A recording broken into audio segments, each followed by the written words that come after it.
This is HBR News number 471. Dr. Disrespect breaks his silence.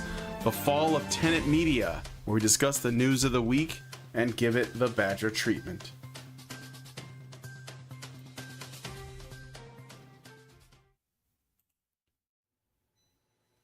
Hello and good evening, everyone. I hope you're all doing well and you're laughing at all the absurdity so that you're not consumed by it.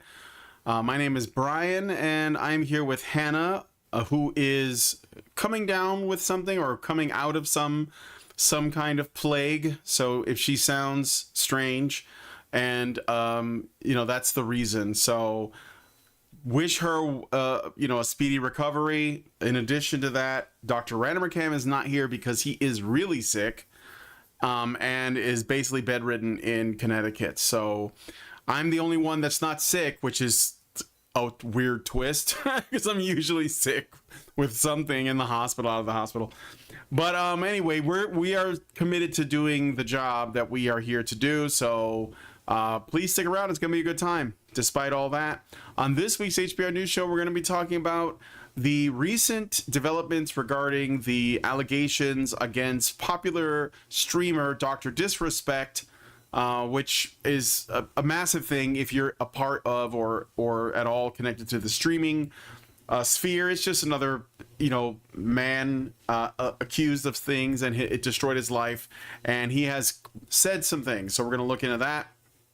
Lauren Chen, you guys might know her as, well, I know her as Roaming Millennial. She used to make like anti-feminist content a long time ago, and then she sort of started building her own thing, and she created a company, or started a company, or founded a company called Tenet Media alongside a lot of other very well-known content creators, and they are facing a lot of problems. Lauren Chen has been permanently banned from almost everything, and so we're going to look at the case against Tenet Media that is being put out there and more. So stick around, it's going to be a good time, and be sure to join us afterwards for the patron only show. So you guys probably heard about Haitian migrants eating people's pets and various local animals in Ohio, or at least the reports are coming out of Ohio, but there's also reports of this happening in Florida. I believe there was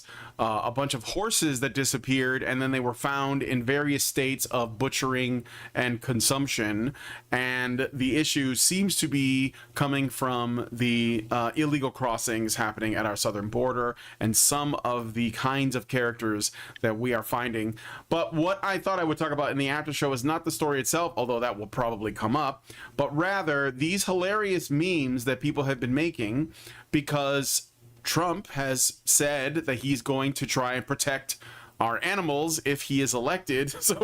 So people are using meme magic to sort of show what that might look like. And so we're going to be looking at this stuff in the patron show. I hope you guys will join us. I think it'll be very entertaining. And if you don't want to wake up one morning to find that our content has been removed from the internet, scrubbed from the mainstream internet, then you should be following us at Rumble, which there's a link for in the description, because that's what we kind of would like to, I would like to see that become our main outlet. I know that a lot of people have made that work for them. Dan Bongino is a good example. He's only on Rumble, and I think it's overall a better platform. It's definitely friendlier to opinions like ours, and the Tenet Media story we're going to get into will actually kind of help drive that home. But we are on a list, we are being throttled, and in various stages of demonetization and repression. So you should also check out our content archive, which is at honeybadgerradio.com or badgerfeed.com. Hopefully we'll see you all there, and if you want to join us in the after show, please become a member. Go to feedthebadger.com/subscribe, and you'll be able to participate in the conversation along with us regarding these memes and how much it's upset the Democrat Party, because memes, they hate them. So anyway, let's get into meme. That's why they're jealous. Yeah, it's meme envy. Yeah, they don't have a choice. So let's get into today's story. So first, we got to start with a unfortunate. Actually, it's kind of sad. Yeah. So James Earl Jones you guys might know as the voice of Darth Vader, but he's done lots of other work.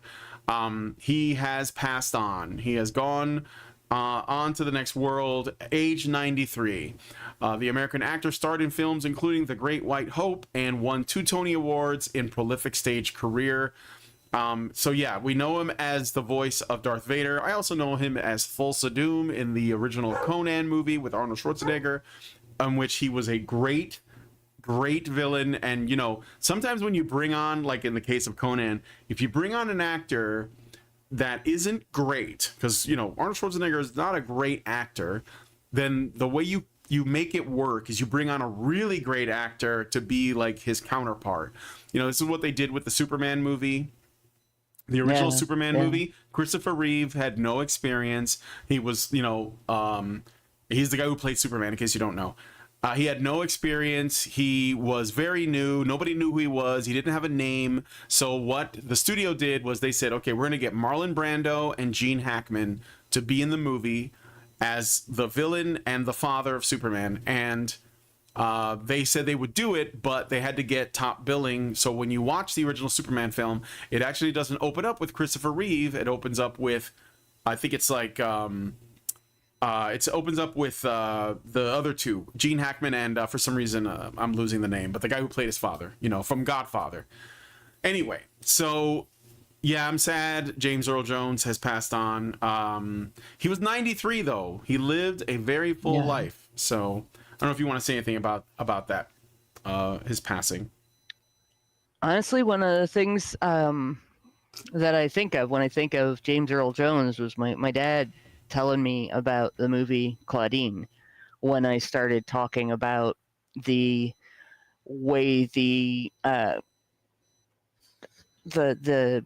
grabs system, I guess, the welfare system, and the training people to be dependent on government has affected the black population before it affected the white population, and some of the conditions that made them more vulnerable during the time that hit them. And he was like, you should watch this movie. So I did. And I will say that I'm not going to spoil it for anybody, so I recommend it to the rest of the audience. That it's a 1974 movie. It's like the second one or third movie he was in. But it's one that you'll get pissed off about it. You'll get pissed off seeing it and everything, but it's a great movie and a great role, and one of those things that way before Darth Vader, you had a bit of social consciousness there, and trying to get people to understand what that dependence actually meant and what damage it did. So I don't know, it was a neat thing to think about. It is sad to see him go. Yeah. But I'm glad he got to live to be 93. Yeah, he did. Like, again, if you make it that far, there's a guy in my church, he just turned 91. His birthday is like literally the day before mine. And, I mean, like, the guy has had such a full life. So I'm sure Christopher Lee, who passed away not a few years back, a number of years back, the guy had the craziest life I ever heard of. But the other thing I will say, there's a couple more things I want to say about James Earl Jones. Other movies he was in, Coming to America, he has a great sense of humor. A great movie about boyhood called The Sandlot, and it's about these kids that play baseball. And he's in that. It's a great movie. And also he's Mufasa in The Lion King. So, he's been around. He was also the guy who did the CNN thing. Didn't he do the CNN thing? The most trusted name in news. I think that was his voice too. I don't know. But anyway. Yeah, it might have been. Anyway, so I just wanted to put that out there. Unfortunately, sad to see you go. F's in the chat to pay your respects to James Earl Jones. And if there's anything else that you like him for, let us know in the comments. Oh, and one fun trivia fact, in case you didn't know, he had a very severe stutter that he had worked really hard to try to change. And this is like, when you consider the thing he's most known for is his godlike Yeah. voice. Okay. That is actually quite amazing that he was able to essentially, like, get over or move beyond that limitation, that stutter. And he did. And so people don't know him for the stutter, but that's what he had. So anyway, so yeah, good night to a real one, and we're gonna move on to the next story. Again, if you guys want to send a message at any time during the show, you can go to feedthebadger.com/just the tip to send us a message. But I'm gonna move on to the next story. So now we're getting into the big ones. Okay, so Dr. Disrespect. I'm gonna read this one out. After several weeks on vacation, YouTube streamer Guy Beam, better known as his streaming persona Dr. Disrespect, has returned to the platform. He used to be on Twitch, and then he got banned, and now he's on YouTube. So what started as a quiet stream turned fiery as Beam finally acknowledged the elephant in the room and spoke about the allegations and acknowledgments concerning those allegations that he himself made. Many remember that Beam briefly left streaming in disgrace after rumors surfaced or resurfaced of him engaging in inappropriate messages with a minor while part of Twitch. While Beam did admit to doing so, he did not go into much detail concerning the content of the messages. Many rumors circulated as to what those messages consisted of.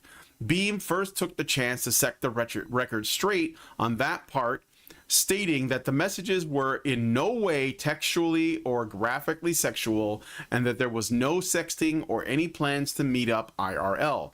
Further, Beam refers to the messages as, quote, mutual bantering with inappropriate jokes taken out of context, end quote.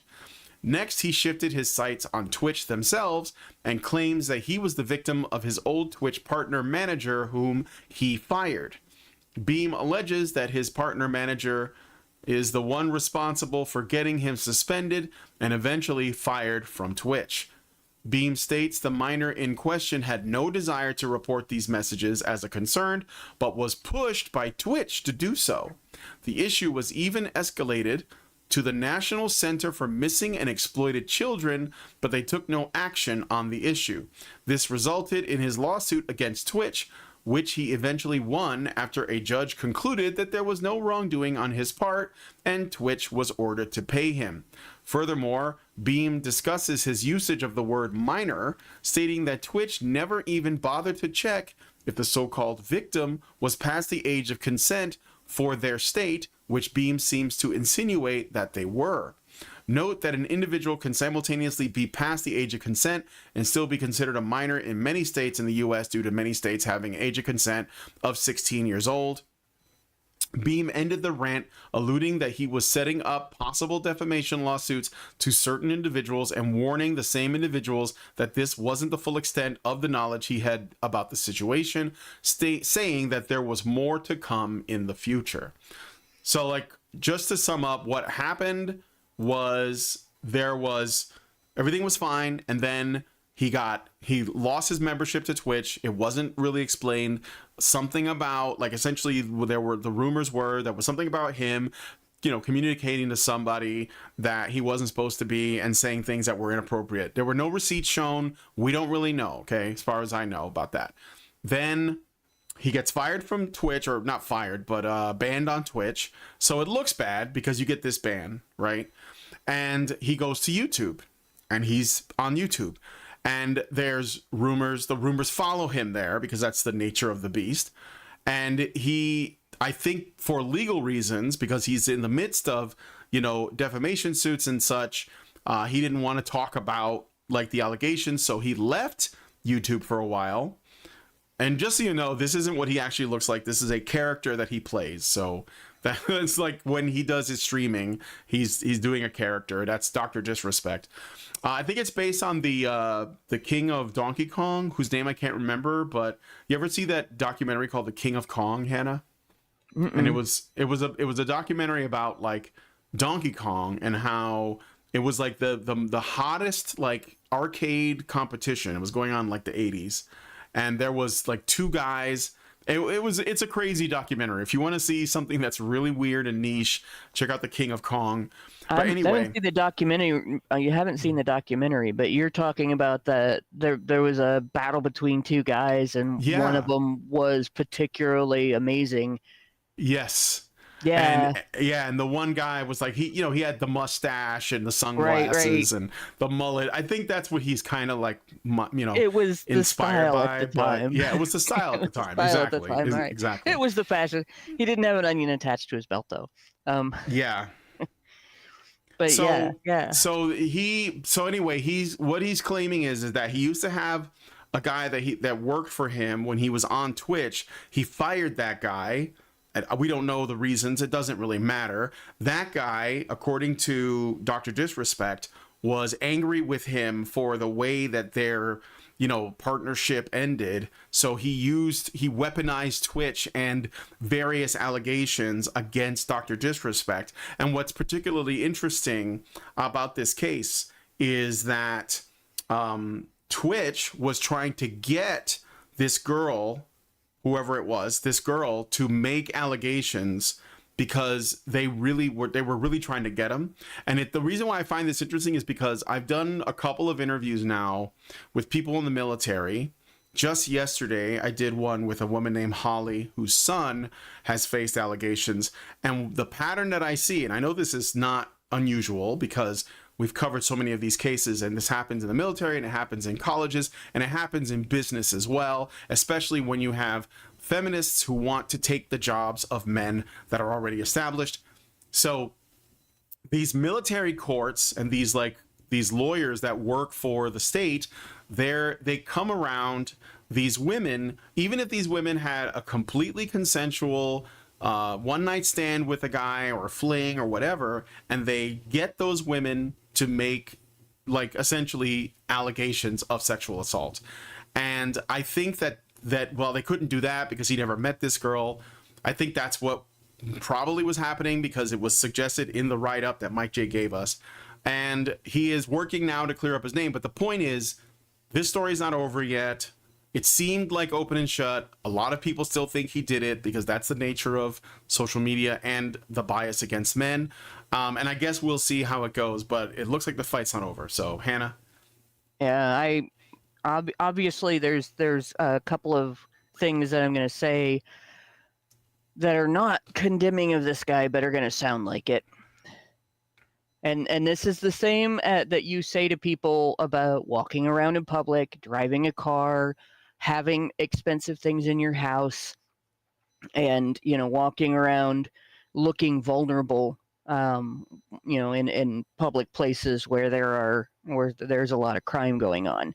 It doesn't matter if you're asking for it, right? It doesn't matter if you're not asking for it. It doesn't matter if you create a situation that practically screams for other people to take advantage of you, to take pot shots at you, to take away what you have. It doesn't matter, right? It's wrong when they do it, right? It's completely and totally wrong when they do it. But you're the one that has the opportunity to protect yourself from that. Right? It doesn't matter if it's right or wrong. Yep. It doesn't matter if it's good or bad. It doesn't matter whether you like it or not. If you walk out in front of a car and the driver hits you because they weren't paying attention, it doesn't matter that they should have been paying attention. And it doesn't matter, even though they should, and they might be punished for it, you're still going to have a broken leg or a broken neck or a broken arm. It's still going to hurt, and it's still going to take you just as long to recover from it if they get punished and they have to pay your medical bills. Right? It's not going to change anything. So, with that in mind, I'm not saying that this guy is guilty of doing anything inappropriate. But when you're talking to a young person, and I have to deal with this, I get people that message me on Twitter, what should I do about this circumstance? And that has included guys my son's age messaging me, what do I do about this situation with this girl? And some of them are pretty sensitive situations. And the first thing I have to do is find out if they're an adult. Because if they're not, the next thing I have to do is say, I need your parents' permission to talk to you. I can't Mm-hmm. just talk to you about this as a stranger because it's not my business. Your parents need to be in on this. Yeah. And, if I can give advice to your parents that can help you, or give advice with your parents there that can help you, I'm happy to. But I'm not going to go behind somebody else's mom and dad and talk to their son about girls because it's not right. And this is how you have to be in your life. If you don't know that kid, sorry about my voice. If you don't know that kid and you don't know what that kid's maturity level is, you don't know what that kid does or doesn't know, what they're involved in, what their parents are involved in, what people they're connected to, none of that. You don't know who you're talking to, and you don't know what information you're feeding them that they're not ready to deal with. So as soon as you find out that you're talking to somebody who is underage, even if they are over the age of consent, even if it would be perfectly legal for you to have sex with that person, and there was nothing their parents could do about it, still, it's better to keep a line between you. Because even though you might not be doing anything malicious, and you might not be doing anything predatory, you can still get smacked with the allegation that you did. And it's better for you if it doesn't in any way, shape, or form look like there might have been something to that allegation. It's not fair to you. It's not fair to the kids that you might be able to help, but it's the way of the world right now. And that's just flat out how it is. At the other end of it, I wouldn't judge this situation until, the last bit of information comes out. The fact that a judge has already concluded that there was no wrongdoing on his part weighs in his favor, certainly, because the court system doesn't do men favors when they've been accused of inappropriate behavior toward young people. So that to me suggests that the allegations are unlikely to be true. And I will stay on that note until I see any evidence to the contrary. Yeah. And if I see any further evidence that the allegations are false, then it's a false allegation case. But it's important to it's important for men to understand you do have to defend yourself against false allegations. You have more need to defend yourself against the risk of false allegations than by far, by the way, than women and girls have to protect ourselves against any kind of sexual exploitation. Because false allegations happen to men far more than sexual violence happens to women and girls. Hell, sexual violence happens to men and boys more than it happens to women and girls. So you got to be on the lookout. You got to live defensively. And this is just another piece of evidence that is the case. Yeah. Well, one of the patterns I see from talking to all these people with their stories of false allegations is the men, they think that it couldn't happen to them. And they think that they just, I think they put themselves at risk. Like, even if like they're total playboys, they attract, women very easily. But it sets them up, especially if you're famous, especially if you have clout. I think that's extra dangerous if you don't want this to happen. But I think there's a couple things that I think are going on. One is they don't think that this happens that often, and part of that might be due to feminist propaganda claiming it doesn't. So why would men think it would, since only 2%, the 2% number. The other thing is that they don't believe that women are capable of that kind of say cruelty in the case where that's or malice in the cases where that could be. And I think that that's a mistake, but a lot of men make it. That's why I Yeah. have sympathy for guys that are some sympathy, because I think that they don't, it's like they learn the hard way. It's what I'd rather not have happen.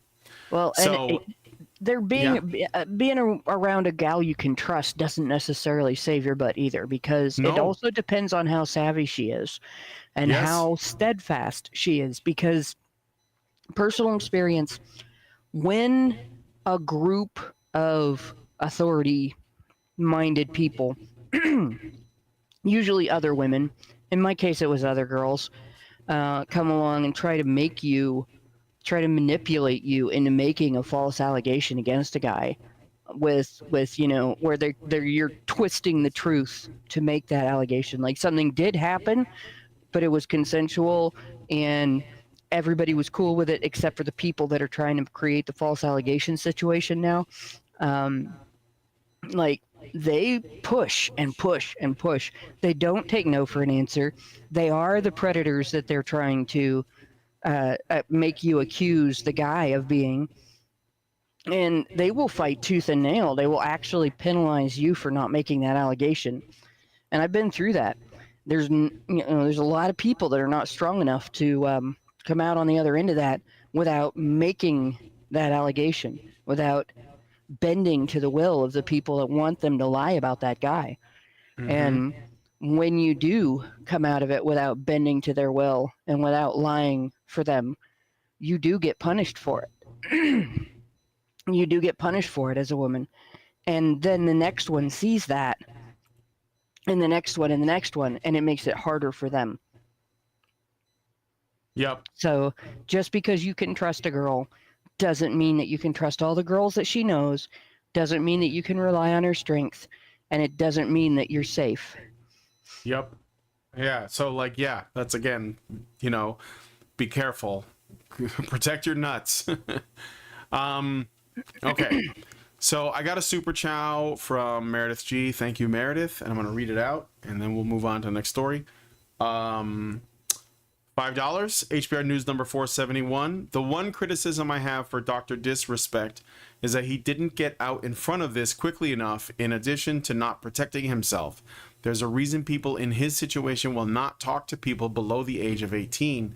And once the NDA was breached on the settlement, he should have to be prepared to release all the details, because given how people who were no longer working for Twitch were behind the original takedown, he needed to know this wasn't going to go away. Yes, a bit naive about all of this, So, but yeah, I would say, just like, especially if you're in the public eye and you're, well known, and you're high status, you make good money, I would probably not get involved with anyone that you aren't, I just wouldn't get involved with people. I think I would live a private life, like Pierce Brosnan, who basically stayed with the same woman, and he's still with the same woman today, and I think it's kept him safe. Yeah. As like But a famous guy that used to reason. play James Bond, There's a reason why a lot of people who have big Twitter accounts with lots of followers don't answer anybody's DMs. And it's not just because of how plentiful they are. They are plentiful. You do get a lot of DMs. But one of the reasons that a lot of people don't answer is because everything you say in DMs can be taken out of context and twisted and used against you. Yeah. All right. Well, anyway, let us know what you guys think about that one in the comments. What do you think about the Dr. Disrespect situation? Do you think that he's, being poorly treated by the system? Do you think he deserves this? Maybe he doesn't. I don't know. Let me know in the comments. So we're going to move on to the last story. This is going to be a bit, this could be long. I don't know, because there's a lot going on here.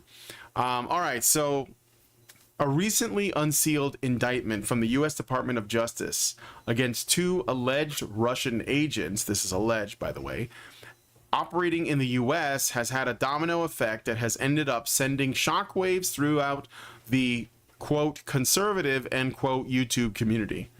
Konstantin Kalashnikov and Elena Afanasieva, both employees of the Russian state news broadcaster RT. You guys remember RT? They're not on YouTube anymore because I think they got banned. Apparently invested $10 million into a North American shell company that then passed that money onto the organization known as Tenet Media, Tenet. Tenet Media was founded in 2022 by the Canadian YouTuber Lauren Chen, better known online, or at least once was known as Roaming Millennial, and her husband, Liam, I believe his name is. Chen used Tenet Media to recruit several other right-leaning YouTubers such as Tim Pool, Dave Rubin, Benny Johnson, and Matt Christensen, and also Lauren Southern, in order to provide content for the platform. She then used the money given to pay the various talents she recruited to Tenet Media. The Unsealed Indictment is quick to point out that Chen, as well as the talent she pulled into Tenet Media, were most likely in the dark concerning the source of the money, and that they are considered to be victims of the plot. Kalishnikov and Afanasieva, operated using shell companies, aliases, and fake documents while dealing with Chen and Tenet Media. While the indictment never outlines a specific guide that the YouTubers were given to follow, it does posit the following, which reads, quote, "While the views expressed in the videos are not uniform, the subject matter and content of the videos are often consistent with the government of Russia's interest in amplifying U.S. domestic divisions in order to weaken U.S. opposition to core government of Russia interests, such as its ongoing war in Ukraine," end quote. Nearly all involved in Tenet Media have denied any allegations of knowingly or unknowingly disseminating Russian propaganda. Since then, and without explanation, YouTube has shut down all of Lauren Chen's Tenet Media related accounts. So everything Lauren Chen built is gone. Many have commented how the timing of this situation and the 2024 presidential election is very convenient, to say the least. Okay, so just let me see if I understand correctly what's written here. The allegation is that these two alleged Russian agents operating in the US funded a shitload of free speech that basically was on one side of the political fence, like one facet of the political spectrum that had, maybe there was some variation, but those were all pretty much establishment conservative viewpoints, not so much like libertarian leaning, but more authoritarian leaning conservative viewpoints, right? Are you talking about the ones expressed by Tenet Media? Well, the people that they RT, the people who funded them. No, the people that Tenet funded here are recruited. So just from the little bit that I've seen of these people, they're not, I wouldn't call any of them necessarily libertarian, wouldn't necessarily call them full-on authoritarian conservative, maybe closer to traditionalist a little bit. The people at Tenet Media are kind of all over the place. Like, yeah. I watch most of them, so we all know Tim Pool lives on the fence. Like, yeah, he's got his whole home and bed is there. He never really makes any super definitive claims unless they are so unimpeachable. Like, for example, so it's basically not even a set of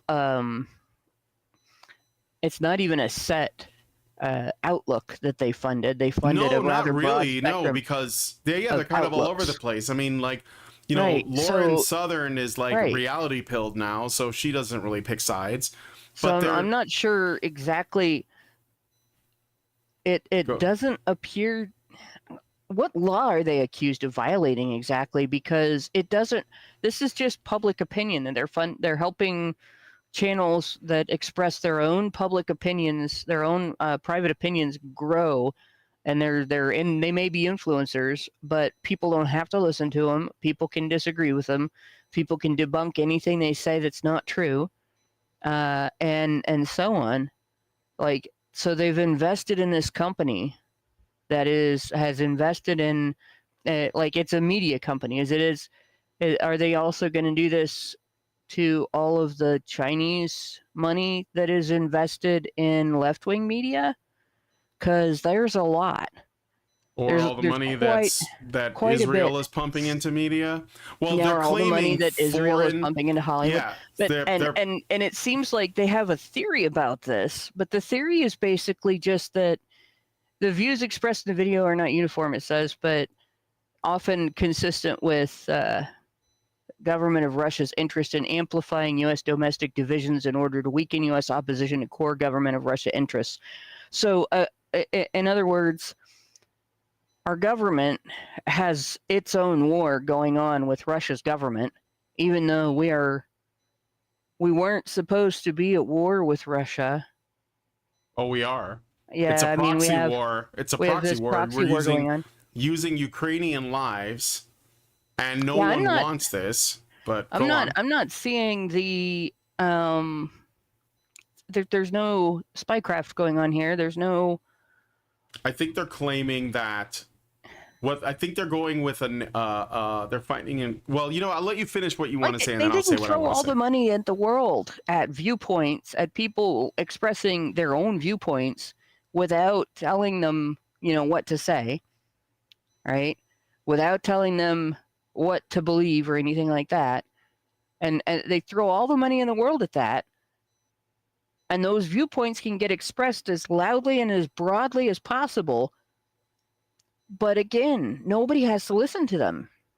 No, they don't. People can, if the individuals in question aren't saying things that already resonate with people or that don't sound logical, like they're saying things that don't sound logical, or they're saying things that are not true and they can be demonstrably debunked and stuff, then the government wouldn't need to go after them. They could just debunk it. They could just disprove it, or they could just let them look stupid in public and people would make fun of them and they would go away, right? Mm-hmm. So this can't be a form of spycraft. It's a lot like saying that if somebody makes a movie in a foreign country that portrays the American government in a way that's not favorable, and it becomes popular because it's a good movie and because it resonates as true with people of the country, that the government should ban that movie instead of maybe considering maybe the people aren't into this thing that we're doing that's being portrayed in this movie. Yeah. Well, obviously there's some concern to be had here in regard to the actions being taken by the government, not in regard to the company. So this blows my mind. Well, like they haven't done anything wrong. No, and they even acknowledge that Lauren. Okay, let's back up for a second. Okay, so RT, these two people supposedly are associated with RT. RT was called Russia Today, and you could watch videos of it back in 2015, 2016. I think probably for a while. I hadn't noticed that they were not around. And they would talk about all kinds of stuff dealing with, global geopolitics, right? It was like all over. But they also came and did like more sort of intimate stories, about the culture war. And they would have on guests from the UK, from Europe, from America, from Canada. And they would talk to them about it. Now, is it possible that Russia was using RT to sort of like, ferment some propaganda? Sure, probably, likely, in fact. But then all of our countries participate in our own propaganda. I mean, Canada propagandizes its own citizens. The UK propagandizes its own citizens. Our country propagandizes its own citizens. And we also propagandize other countries. We use social media. We use YouTube. We use X. We use Facebook, whatever. I'm not saying that this is okay. I'm not saying, two wrongs makes a who cares, but I'm saying that it's interesting that they've selected this particular group of Yeah, it people to is. target, and they're using this particular instance when there are endless examples. I mean, you just mentioned China. They have spies they have like their own police stations full of spies all over the country. Essentially, if you live in Canada, Western Canada, Vancouver Island, it's essentially becoming China. It's becoming invaded. And that's through legal immigration, by the way. But what I think is most interesting about this story, so like the fact that they have this claim, oh, you know, RT is like using Russian propaganda and Tenet media to divide Americans, which is ridiculous because a lot of people in Tenet are not even American. Plus, I think you guys are the ones doing all the dividing. Like as far as I know, Tenet media mostly just discusses, they don't talk about geopolitics, they talk about things happening close to home, you know, like about things like Pride Month, or they will cover, you know, transitioning children, or they'll cover like stuff going on with Disney, you know, like it's stuff that's close to home, not really pro-Russia propaganda, not really anti-American. In fact, it's just anti-woke, which wokeness is anti-American.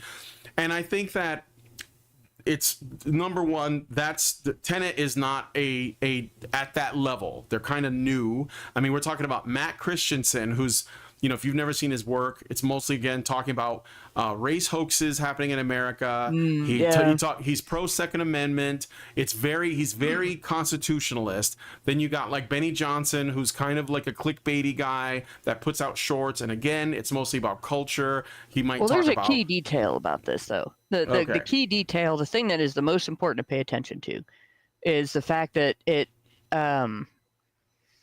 says in the story that these are their own opinions. This isn't Russia's not paying them to say specific things. I mean, if I came up with the slogan, which I didn't, somebody else did, but if I came up with the slogan, abortion stops a beating heart, and I thought that was really clever, and I told it to a bunch of people, and someone came along and said, man, you really should put that on a billboard, right? It's still my slogan, my opinion, even if they help me come up with the money to do that. Yeah. And that's like with this situation, it can't be spycraft for people to invest in people who are saying their own opinions in their own country, in a nation where we have a fundamental constitutional right to free speech, to express those opinions publicly. It's just not possible for that to be spying. Right. They cannot be foreign agents. No, of course not. And I mean, you can't even really prove it because, again, this was done, you know, supposedly from these two people through various shell companies and shit. So Lauren Chen probably had no idea where it... Even if you could prove it, it still wouldn't be... There still wouldn't be anything wrong with it. Like, there wouldn't be a reason for the actions that are being taken. It makes it very suspicious. It makes it very much election interference, what's going on right now. Yes, that's what it is. But the problem is, no, that's exactly what it is. That's what I think it is. Because, again, you're right. They can't really do anything, but they could get YouTube to kick Lauren Chen off of every platform because YouTube is a private company and they can do whatever they want. So they're using these big tech companies because they can't come after them legally. They're just getting their friends in the corporate world to do it. So Lauren Chen is banned off of everything. And yes, I think it has to do with the fact that we have election coming up in like 2 months, less than 2 months. Okay. It's totally because of that, because Tenet Media was having an impact. Tim Pool is, you know, like him or hate him, he's huge. And they'll get him too if they can. I just think that they needed enough of an excuse to pull the plug on Lauren Chen, and Russia is like all they have. So that's what they're going with. And I will also point out that Lauren Chen was not the only person that's getting banned. A lot of people are being targeted, and there were requests coming from the European Union and South American governments to do something about these people that are getting all uppity and telling the truth online. Candace Owens was banned from YouTube or suspended from YouTube because she had a debate with a rabbi, and he was upset, and so he got her banned because that's what these people do. They always go after your speech. They came after there was another dude, I can't remember his name now, but he was also making content and making effects. I think Tucker Carlson is being targeted. And it's because they're having an impact. He's been targeted for a couple of years now. I mean, that's how the reason he's not at Fox News anymore is because he was targeted. Exactly. But Tucker had a historian guest on, and it was a really great conversation. But the historian was saying some naughty things you're not supposed to say, and so I think that his channel is in serious danger. And I'm just saying, this is happening everywhere, and it's all happening at the same time, and it's all happening right before the election. Come on. Like, this is literally election interference, right? And they know it is, and they also expect that most normal people will not know what's going on.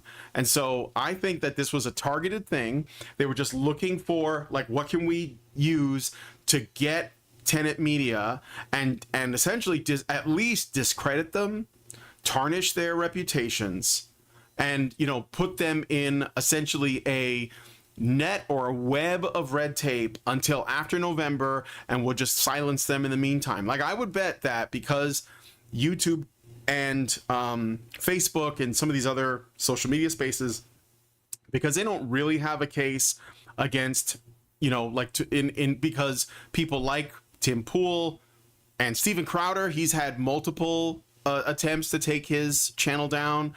And Tenet Media and Lauren Chen and Lauren Southern and Benny Johnson and Matt Christensen and The Quartering, whoever they want to come after, they will just throw them in essentially like online limbo, wait until November 7th or right after the election is over, and if their person gets in, then they'll just be like, oh, we've looked at your papers and you guys are okay now that it's too late for you to do anything about it. So what I suspect that's what it is. I think it's very simple. Spycraft, like real spycraft or manipulation, happens all over the world. Every government does it. Our government is probably actually among the worst.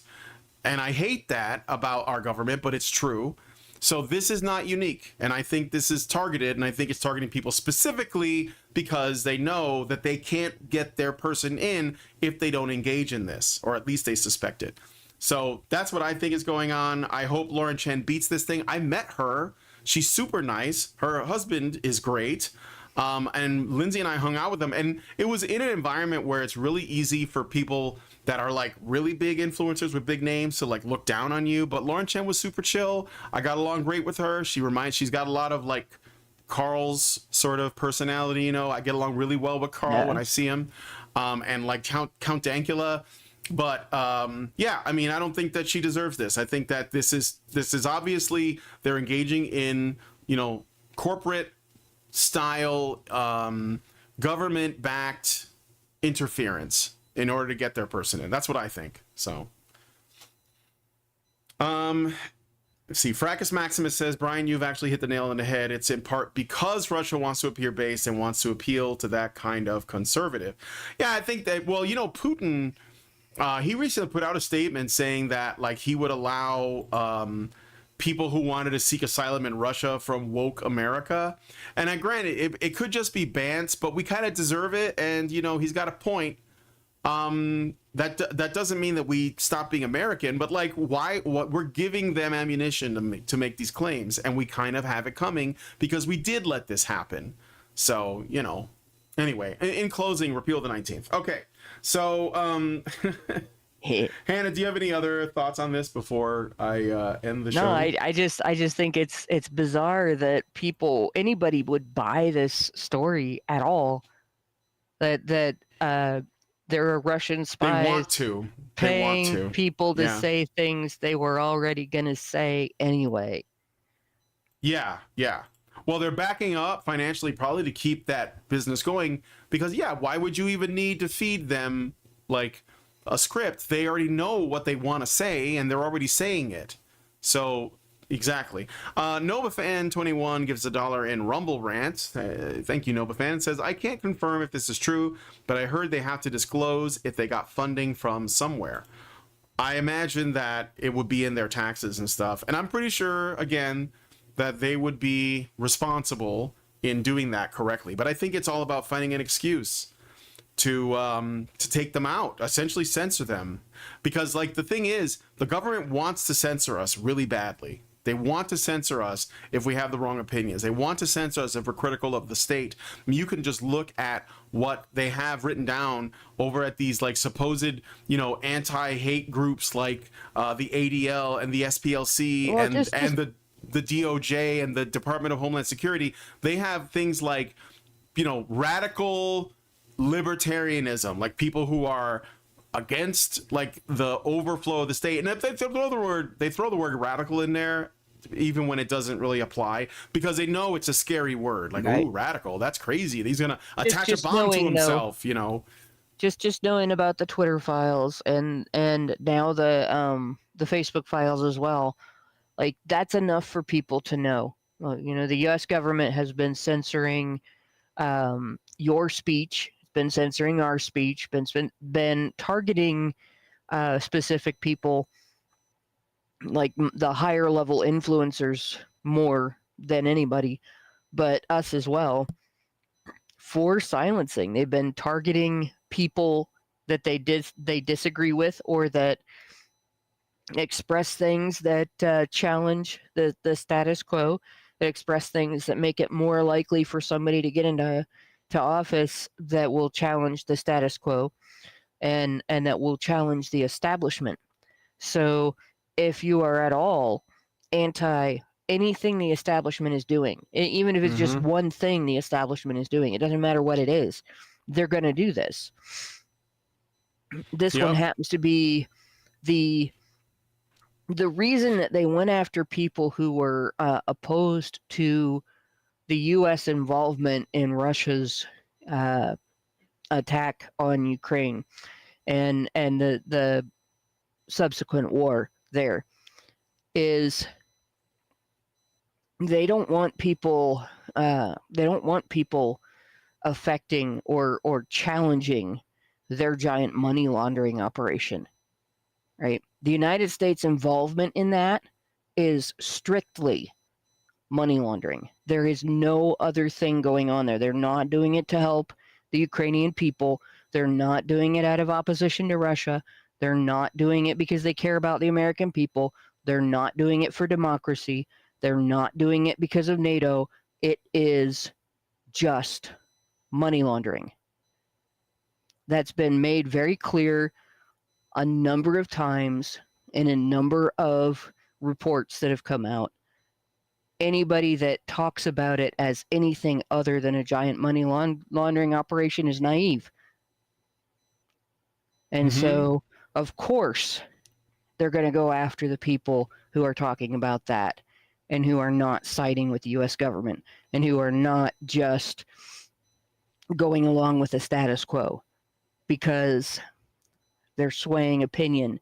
And if the public gets upset about the giant money laundering operation, then the public might do something about it and they will lose their meal ticket. That's why these people are being accused. That's why they're trying to turn it into the illusion of some kind of spying operation, because they might lose their meal ticket. They might lose their money laundering operation. That's it. Yeah. All right. Well, and don't forget the the Moloch worshiping ceremonies and the adrenochrome parties that they like to throw. But anyway, that's enough of the lizard people. The last thing I would say is that, like, the government, at least in the States, can't, like, overtly, break the Constitution, because we're not that weak yet, but they just do it through corporations who are more than happy to do it, because corporations are, also engaging in a beneficial relationship with the state, which is why we live in a fascist government. So anyway, with all that said, though, we are going to go into the Patreon show, because I got through it in about an hour, and I think that's a good thing. That's a good thing. let me see if there's any more super chats, and I'll read them, or super chats. I'll send them through. You guys got a few minutes if you want to like make a comment. But I already read that. Thank you, Meredith. All right. So with that said, we're gonna look at this article in the Patron Show, which is entitled, this is from the Daily Mail. I thought it'd be funny and kind of laid back. JD Vance responds to wild claims migrants are eating pets in Ohio as Trump supporters use AI to say he will save kittens and ducks. And there are some pretty funny and cute AI photos, so we'll be looking at this. And I understand that there's a lot more on Twitter, so I might like go to Twitter and look at more. And if you guys want to send links and you want to be a part of this, well, what would you call it? A meme thread that we're making like on the fly live online, then go to feedthebadger.com/subscribe and join us. $5 a month will get you into the Discord server. Well, you can get into the Discord server for free by going to badgernation.online. But if you want to have access to the bonus content, you have to become a member. Go to feedthebadger.com/subscribe to join us, and also see if you can help us get to our first meetup in 5 years in Canada, Calgary, Alberta. Go to feedthebadger.com/events. Allison's, like, we're going to be going to her this time, but next year we expect Allison to come stateside again, because she was, temporarily suspended. She was grounded from coming to America for 5 years, but I think that should be over. Actually, I think it's over because it's been 5 years to the day, like back in July, but she hasn't checked to see. It's been 5 years. Yeah, it's been over 5 years, a little over 5 years. So anyway, feedthebadger.com/just the tip to send us a message. feedthebadger.com/subscribe to join us on the Discord, and feedthebadger.com/events to help out with the fundraiser and maybe consider coming out. It's gonna be a good time. We're gonna have dinner and hang out and talk in person, so please consider doing that. What were you gonna say, Hannah? Somebody was mentioning in the chat, Hannah versus Haiti. It's not happening in my neighborhood. It's happening in other places outside of my neighborhood. There's a really small town that has like a gigantic influx of migrants. And they it Springfield? Springfield, yes. Oh Springfield. my God. I think it's got like a population of, I don't know, it's a very small population, and there's like the people they brought in make up a third of the total population. The immigrants do. Yeah. So that is something that I've been hearing about and I know about. No, it's very different in my neighborhood. In my neighborhood, they set up infrastructure here and then sent the immigrants. And when I say they set up infrastructure here and then sent the immigrants, I mean we have a Mexican grocery store within walking distance of my apartment. Yeah. So we shop there sometimes. So yeah, there were preparations made for the people that were coming to my neighborhood, and it looks like families came here for the most part. So right. Very different situation than in Springfield. What happened in Springfield is definitely not something that should have happened anywhere. No, it shouldn't. All right, well, anyway, so we're going to end the show there. If you guys like this video, please hit like, subscribe if you're not already subscribed, hit the bell for notifications, leave us a comment. Let us know what you guys think about all of the stories that we talked about today. And please, please, please share this video, because sharing is caring.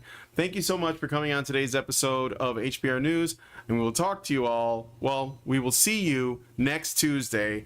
They tried to kill him.